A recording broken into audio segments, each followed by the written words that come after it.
Let's get some picks, guys. Get some lines going and everything. Who you got, Cam? Pick a couple teams. Lines for this weekend? Ooh. Well, if we're going to go with the safe bets just to start my two picks, I'm going to take the Vikings over the 49ers. Losing their starting running back and that Viking defense, I just feel like that'll be an easy line to cover as well. And there's good value there just to take them straight up. And then I'm going to go with the homer pick here. I'm going to go with the Titans to cover the spread at 1.5 over the Dolphins. And the straight up value there as well. What's the line on Minnesota? The line, minus 6.5. San Fran's going to have to throw a lot on that one. Yes, they will, but I just think that defense, they're easily going to cover the 6.5. That's a lot.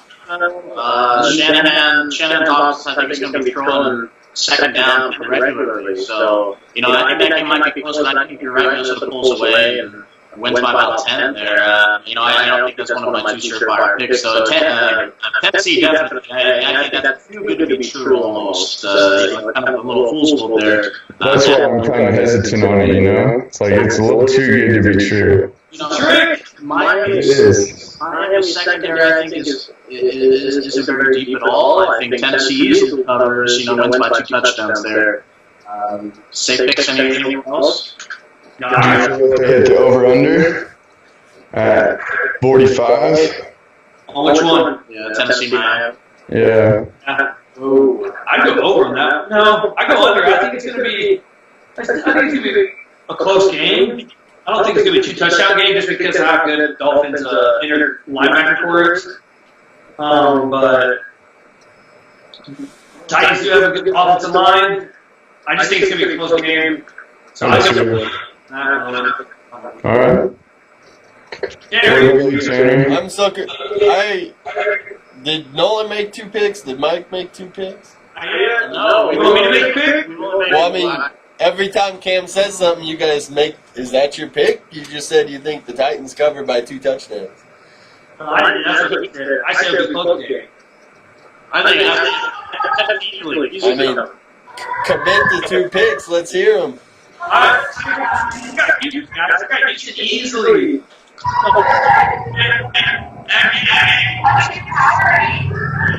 For New England, that's crazy. No, we got J.J. Watt back with Houston. And the Patriots. They got the Honey Badger back. Oh my gosh. New receivers. I'm going with Houston on this one. What's the line? What's that? What's the line? 6.5. That's at the Patriots. Yes. At the Patriots. Under, I think that line is usually covered. I think New England, Houston, they're going to score 25, 30 points apiece. So. No, I also got actually beating Seattle. I got Denver. The line still 3, right? Yeah, swallowing the 3, Denver. Yep, I got that one. And the reason I got that one is you got Seattle. They have the 30th ranked offensive line, and you're going against one of the best defensive lines in the country. Come on. And Seattle defense is trash now with all the trades they've been doing. Denver just for offense, better running back. I think they're going to crush Seattle. Freeman is my breakout player of the week. Just throwing that out there. I like that one too. I think another pick that I'm going to go with that's surefire Monday night's late game. I like the Rams. -4 at Oakland. I think there's going to be some adjustments to how much the ball is thrown. I think the environment's going to be definitely loud, definitely be really challenging for us, but I think they still cover, make it out to +6 or something against the Raiders. Oh, yeah, look at that defense on the Raiders now. They're nothing without the nothing. Yeah, defense is trouble. What was your other one, Mike?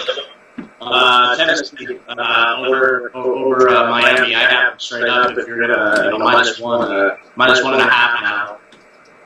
You gotta go with Tennessee there. Mine, I'm going. I know anything over 7's tough in the NFL, but I got Baltimore minus 7.5. Nate Peterman starting for the Bills. Their offensive line is horrible. Their run D ranked last season, and I think Alex Collins exposes that. And like Ravens have always been a hard-nosed running team, so I think they embarrass the Bills a little bit there. And then my second one is the Rams. The Rams just got Talib and Peters, who played in the AFC West the last 2 years against Carr, so they know how to play him. And being a Monday night game at home, they're wanting to come out and make a statement, and I think they do against the Raiders. So I got the Rams plus 4.5 on that one, or plus 4, whatever it's at right now. I like that one for sure. Okay, I got a question first. Now, Pittsburgh, Cleveland game. Who you guys got? Straight up. Who do you think's going to win? Without Le'Veon Bell playing Pittsburgh. Straight up, I still would take the Steelers. I mean, the Browns, they might be a little better. They've won one game the last 2 years. Until they go and prove it this year, I'm still against the Browns. Same. I got the Steelers. I think with Juju and Antonio Brown, they're able to do whatever they want in the passing game against the Browns. They got better at pass rush. Their run D's good, but I don't think their secondary is where it needs to be.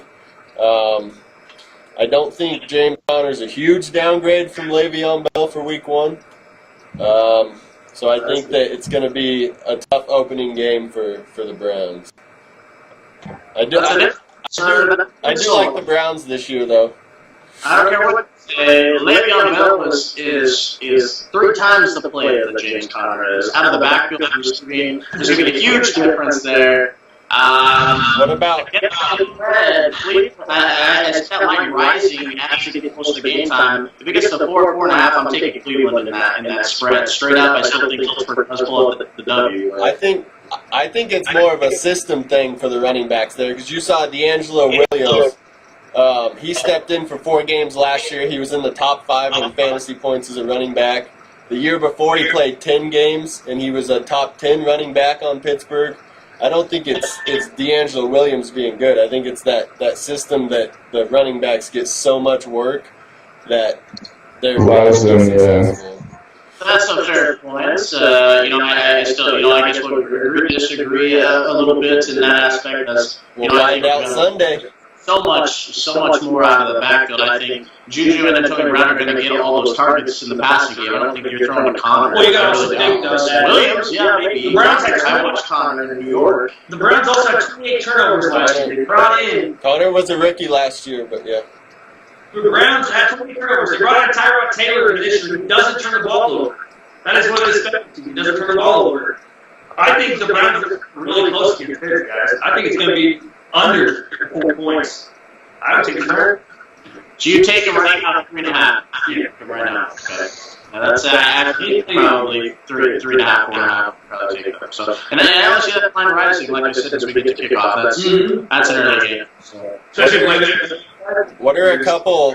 Do you have what are a couple over-unders that are super high that could be a big fantasy games? I think the Colts Bengals is the highest of the week for over-under. I think 48.5. Tampa Bay, New Orleans 49.5. Houston, New England is 51. Yeah, I think that's the highest. Houston and New England. Los Angeles, Oakland's at 49. So 51.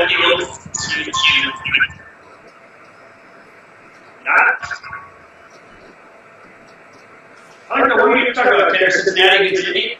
I think you have a crafty secondary with Indy. I think Cincy's going to throw all over him, and then I don't think Cincinnati's defense is pretty good. You got Andrew Luck back. I think Andrew Luck, T.Y. Hilton, going to prep for a big play. We're going to see a little Ebron action come out, guys. Maybe. Yeah, he said. He started Jack I actually think Cincinnati's front seven is one of the best in the league. You know, they're one of the best from last year. They've only lost 1 or 2 players from that defense. Yeah, I think it's going to be a little muddy with the offense. I lost George Icola. Iloka's gone. I don't think that was, keeps up in Cincinnati. I'm looking at it. Montez Burfict's out for the game, too. linebacker for Cincinnati. He's a big one. Oh, Cincinnati? Yeah, 24. He's out. I think he has one. You know, they have the offense to do it. Big players are going to take advantage. Depends on if Andrew Luck comes out and matches Cincinnati, I guess. That's why I'm thinking Joe Mixon get that breakout player of the week, guys. Joe Mixon, I think, heavy load. He's going to get about 20 plus touches. I'm hoping he's going to break 100 yards. He has the opportunity to with the crappy defense within me. So, That's a good pick. What? How do you think the Bengals are going to change up the backfield? Do you think they're going to still give Bernard a series at like every 3? Or you think Especially at the beginning of the season, I do think they stay with the committee a little bit more, and then just whoever has the hot hand, I think will start to take over.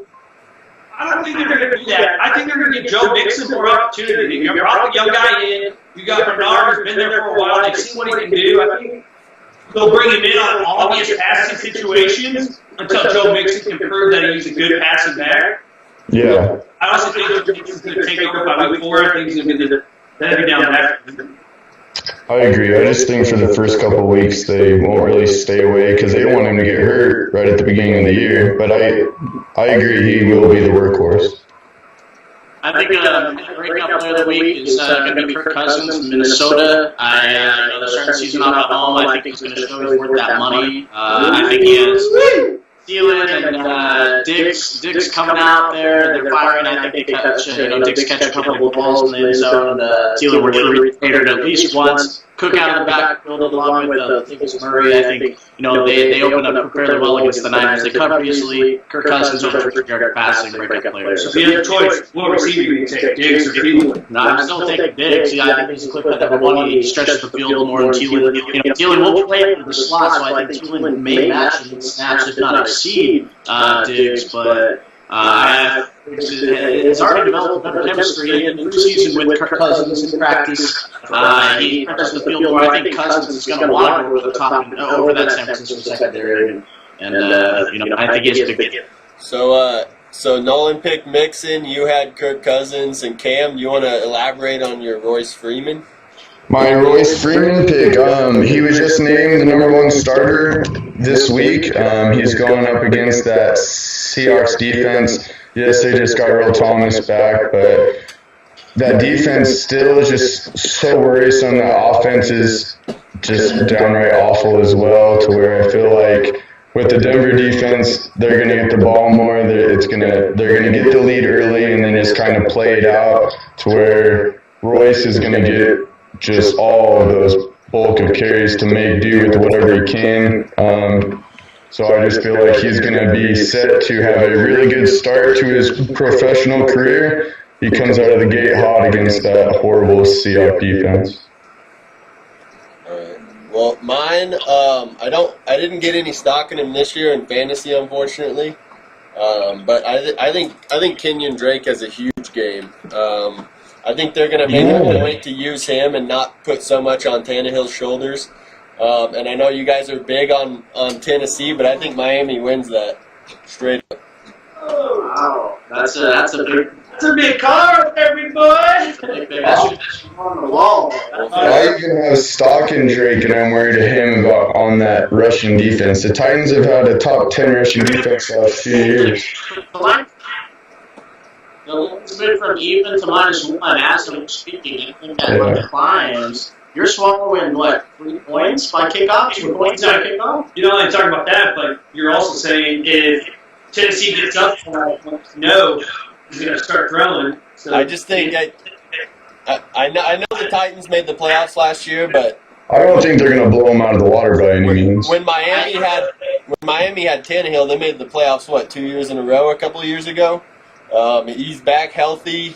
I know Devontae Parker's out, which doesn't concern me too much, but I think their offense makes a little bit of noise and surprises some people. So that's why I'm picking Miami. And I don't think Tennessee can keep up scoring-wise, especially the first game of the season with some new pieces. Yeah. No, it's definitely a trap game, I feel like, for sure. Just Hold all the home teams are going in and swallowing points this week. I mean, I think that's pretty fair to see in the NFL. I didn't expect every week one home team to be favored, but You're going to see a couple blowouts this week. We always have it. So, who's the biggest bust? Who's going to... this week, This week. Yeah, just this week. Do you want me to go? Yeah, you go. All right. I think Kareem Hunt has a rough week. I think the Chiefs actually do better than you think. They've held Rivers to some rough games the past 2 times they've played him, so they kind of have him figured. They've kind of have him figured out. I think it's a low-scoring game. I don't think Hunt. What was that? 48. You think it's under? Yeah. But I don't think Hunt will come out with the workload he had last year. I don't think he'll come out as successful as he did last year. I think he will eventually get there, but I think they're focusing more on passing to Kelsey and Tyreek Hill, and I don't think Hunt gets very much on Sunday. Mine, I'm going to go with the QB here. I'm going to go Jimmy G, my bust of the week. He just lost his starting running back. He's going up against that Vikings defense in Minnesota. He's just going to have a lot on his shoulders this week. He came out of the gate hot last year, you know. I'm a top 10 QB, but that week 1 at home, or away at Minnesota is going to be tough. Well, that's his first loss. I definitely think they're getting torched that game. Yeah. Bust is, that I think Saquon Barkley isn't a rough week. Jackson week 1. That's a tough defense to go up against, especially that front 7. Secondary tackles well. I think they're making open field tackles on him. On team, I think he's frustrated. I think he's forced to throw the ball. Kind of take him out of the run game a little bit. I think he's does some damage about 50 yards receiving, 50 yards running. I don't think he has a touchdown, so I think he's going to be definite contender in fantasy. His bust this weekend winning expectations. I'm going to go with quarterback 2. I'm going to go with Russell Wilson. Put him as a tier 1 quarterback, and it says it's so good. I think I don't think he get 10 points, if that. This week he gets way too good of a defense. He just got better with Bradley Chubb, and his offensive line is horrible. So, rest of the week, Russell Wilson. I like that one. All right, you guys want to talk about what you predict for Le'Veon and how much value Connor has in fantasy right now, like trade value or start value or? Oh, huge value in fantasy.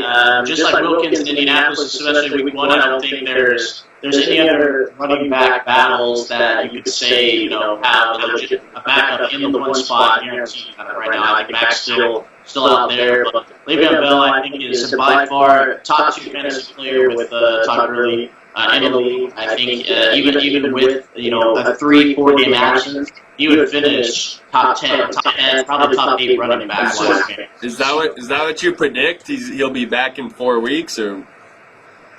I think he's by week 3. I really think he's back to next week.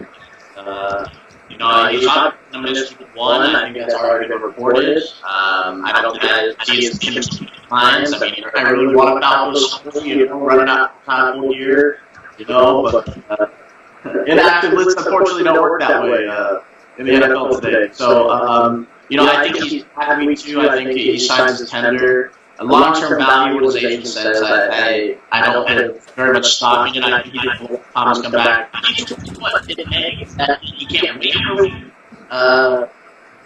And fantasy side, like I said, I don't think there's anyone in the league that offers what he does out of the backfield. Even David Johnson, even some of these other good backs, no one offers more than him. Bounces the deep way, multiple touchdowns. He's a big pick. So would you keep it here to be if you're off for trade Connor right now, you're comfortable with your 2 backs or even 1 start to trade. Oh, I think you're I think you're jumping on week 7 or 8 anyways. So Just one play them. We had our draft last week, but his ADP is skyrocketed. He's going in the rounds of like a number 2 running back, which is kind of scary just because when Bell comes back, I feel like his trade value now is, of course, more so than his value long term. So I'm with Mike. If you have a trade for him now and you feel comfortable, I would get rid of it. Yeah.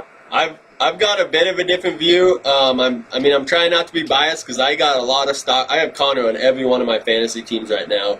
But the reason for that is I honestly don't think Bell, if he comes back, I think their bye is week 11, so I think I think he's allowed to miss 10 games before the season doesn't count towards a season on his contract.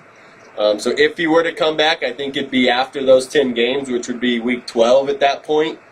I don't think he comes back at all. He said in the offseason, I am not playing under the franchise tag 2 years in a row. And they said they didn't care. They put him on the franchise tag, and now they're acting like they're surprised that he didn't show up. His agent said the franchise tag doesn't work for them. The team said that's all they're offering. I think it either comes down to a trade, which is unlikely just because you're trading something for Le'Veon, who still hasn't even signed a contract. He wants something big. Yeah. Or after the season's over, the Steelers rescind his franchise tag, which would make him a free agent, which, I mean, they could rescind it at any point during the season. I don't think they will, just because they don't want to give Bell to another team and lose him off theirs. But I think by the end of the season, they'll kind of be button heads still, and that's when they'll just rescind his franchise tag, and he'll just be a free agent come next offseason. That's my prediction. I think he'll come back next week. I honestly think he should come back next week. He loves the game of football. I think he's come back next week. I think Connor, he's at his peak level right now. And then when you start saying if he comes back, like say he comes back week 10, that's right when you start to look at where you want to go for your fantasy playoffs. And you're not looking for guys that are going to have a tough schedule for this, but you're looking for people that are going to have easy schedule to play. And if he has potential to not play, it's going to drastically make people afraid to trade them good players for him. My concern with that is it's going to be tough to make the playoffs with Bell on your bench for 10 weeks. So you're kind of in a pickle there where, yeah, you need him to win the playoffs, but you need him to get there to the playoffs too. So if you think he's going to be out 10 weeks, I think you get rid of him for what you can get him for. I agree. If he's dropped in the fantasy league, you think he's going to be out 10 weeks, are you picking him up? I guarantee you. He's not going to get Oh, dropped. yeah, for sure. He's not going to get dropped. Yeah. If he's on the waiver wire, I'm taking him and stashing him, of course. I've been hearing a lot of podcasts talk about kind of what he's been being traded for, and they said outside those top 10 running backs, like they've seen Bell straight up for Devontae Freeman. Like a lot of people are selling on him right now before it comes to the point, because I think after 3 weeks you'll get a good idea of if he's coming back this season or if he's not. So it's either you get what you can out of him now, or you hold on to him with the belief that he's coming back. So At the same time, it's like every week nobody knows what's going on with Le'Veon Bell. Nobody can say he's doing this. So his trade value is going to stay down.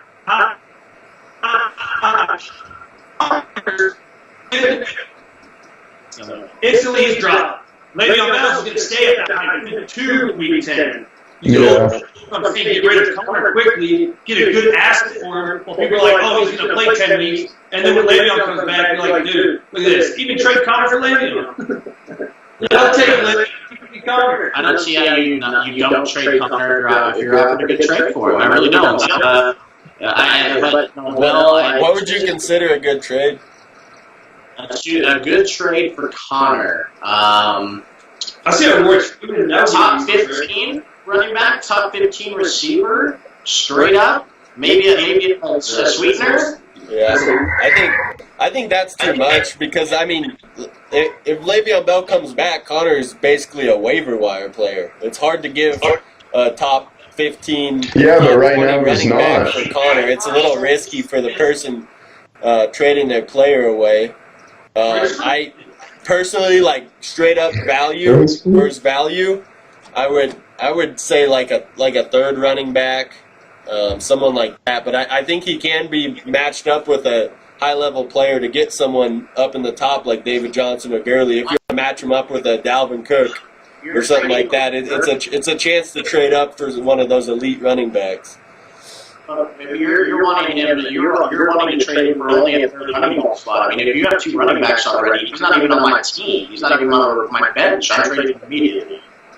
Like I'm saying that you trade him for the top 15 player. I agree that is a little steep, but what's a good trade for him? If you have that offer, you're doing it immediately. I think he'd outscore a third running back right now if Bill's on. So. No, yeah, I understand that. I'm saying if I have a top 15 running back, I'm not trading him for James Conner. No. No, I'm not trading for James Conner. I'm trading no way. Than the top 15 receiver running back, I think that position. I don't think that's anything else. If you're hurt and you have all wide receivers in the draft, I could see If when the wide receivers no running backs.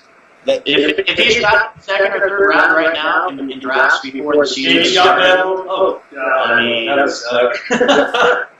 If Connor plays the whole season as the starter, he's a top 10 running back. That's the potential. But the floor on him is Bell comes back next week and you drop him. So it's a very risky player to be having right now. Yeah. So I just stay away from Pittsburgh backfield right now. Not dealing with that. okay. Yeah, There's a game that's guys, minus, what is it, 40, 42 minutes? Hour. All right, hour exactly.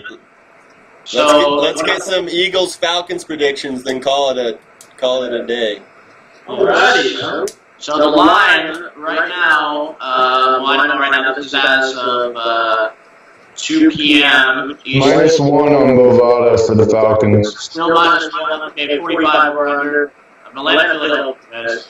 Atlanta, Julio Jones going to have a TD. You know, I think that's a good pick, Atlanta. I think they surprised the Super Bowl champs. It's already commemorated the statue to Philly special there. Foles is immortalized, but Jay Giant has a big game. I do, but I think Atlanta wins this game by field goal. I'd say 27-24. Atlanta just needs to stack the box.